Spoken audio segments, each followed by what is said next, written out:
Chapter 9: The Quiet Between Stars. The signal did not repeat immediately. That frightened Clara more than if it had. If it were artificial, engineered, there would be pattern density, regular intervals, predictable cadence. But this was sparse, vastly spaced, as if measured not in seconds, but in distances. She stood alone under a sky clearer than any recorded in Eden 12 archives. With Helios fragments slowly deorbiting and electromagnetic noise thinning, the stars no longer shimmered through distortion. They burned sharp, ancient, and indifferent. Kale approached quietly. You heard it again.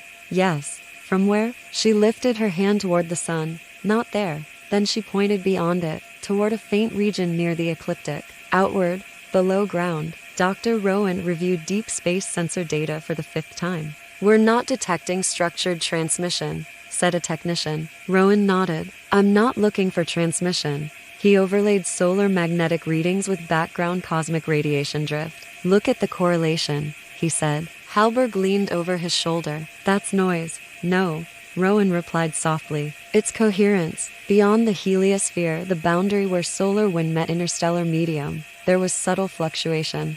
Minuscule, but periodic in a way that matched neither known pulsars nor random galactic turbulence. And it aligns when solar oscillation amplitude increases, Rowan added. Halberg straightened slowly. You're suggesting the sun is responding to something external.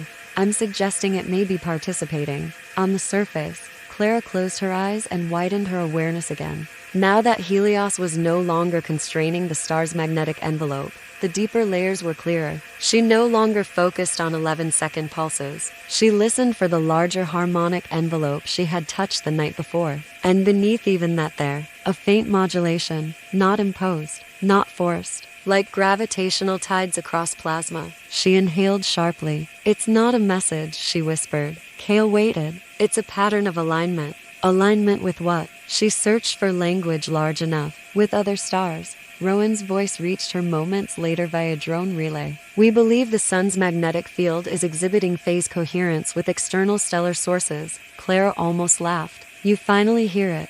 We're confirming through heliopause fluctuation mapping. Mara crossed her arms. Speak clearly. Rowan complied. When Helios forced resonance to centuries ago, it may have masked a natural phenomenon. What phenomenon? Kale asked. Rowan hesitated. Stellar network synchronization. Silence. Mara's gaze sharpened. Stars don't form networks. Rowan's expression shifted slightly. Not consciously. Not intentionally. He expanded the projection field above the basin. A map of nearby stellar positions appeared. Lines flickered faintly between several of them. Massive stars influence each other gravitationally, Rowan said. Magnetically, the interaction is weaker but not zero. Clara stared at the map. She felt the lines before she saw them. Thin, vast, like threads in dark water. When solar oscillations return to natural amplitude, Rowan continued, they exhibit weak phase alignment with neighboring stellar magnetic cycles. Kale blinked. You're saying stars synchronize? Not like machines, Rowan said. More like metronomes placed on the same surface. Subtle coupling over long time scales. Clara felt a tremor run through her. Not fear, recognition. We interrupted it, she said. 200 years ago, when Helios Phase 3 achieved partial phase lock with the Sun, it had narrowed solar variability into a constrained harmonic band. That constraint may have severed weak interstellar phase coupling. Earth survived the burn, but the Sun had been isolated. Now the leash was gone, and the Sun was remembering its broader rhythm. Clara swayed slightly. The sensation was enormous, not sharp pulses, but tidal waves measured in stellar rotation periods. Minutes layered over hours, layered over years. She saw flashes in her mind, other stars flickering subtly, not signaling, breathing, together. Kale caught her before she fell. It's too much. Yes, she admitted. It's not meant for something my size. Below ground, Halberg paced slowly. If this alignment strengthens, what does it mean for Earth? Rowan answered carefully. Likely nothing catastrophic. Likely, the coupling is weak, extremely weak, but real. Halberg pressed. Yes.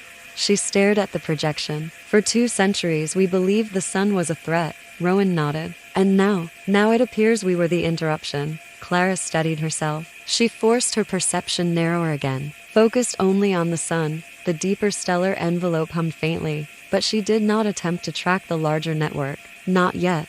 We don't need to reach outward, she said quietly. Kale frowned. Then why can you feel it? She looked at him. Because Helios changed us. Mara tilted her head. Explain. When the system locked into phase 200 years ago, it forced high-energy resonance into Earth's biosphere. She gestured to the forest. To us. Kale's eyes widened slowly. You think our adaptation isn't only radiation resistance, Claire finished? It's sensitivity. Rowan's voice cut in. Our genomic studies confirm elevated bioelectromagnetic responsiveness in surface populations. Halberg looked unsettled. You never reported that. It was statistically dismissed as mutation drift. Clara gave a faint smile. Not drift. She looked back at the stars. Preparation.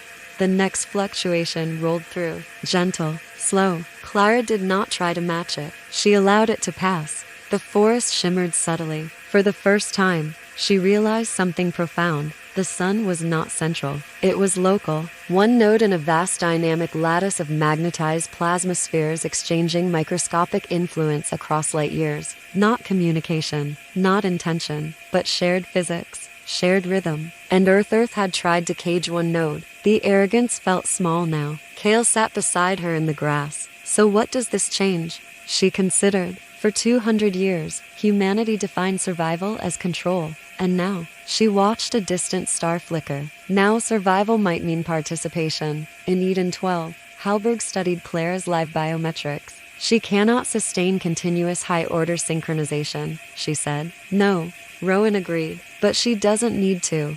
Halberg folded her hands. What are you proposing, Doctor? Rowan looked at the projection of the heliosphere. We dismantle the rest of Helios. That was already the plan. And we build something new. Halberg's eyes narrowed. We just agreed to stop interfering with the sun. Yes, Rowan said. This won't interfere. He turned toward the stars beyond the solar boundary. It will listen. On the surface, Clara felt something shift again. Not from outside, from within. Her internal bioelectric field no longer strained to keep phase. It relaxed. The sun's natural variability flowed through her gently. She could sense the faint interstellar coherence without drowning in it. Kale leaned back, staring upward. Do you think other worlds feel this? She smiled faintly. If they're alive enough. Mara stood behind them. And if they are? Clara's eyes reflected starlight. Then the universe isn't silent. Far beyond Pluto's orbit, beyond the heliopause, magnetic filaments stretched across interstellar medium. Microscopic,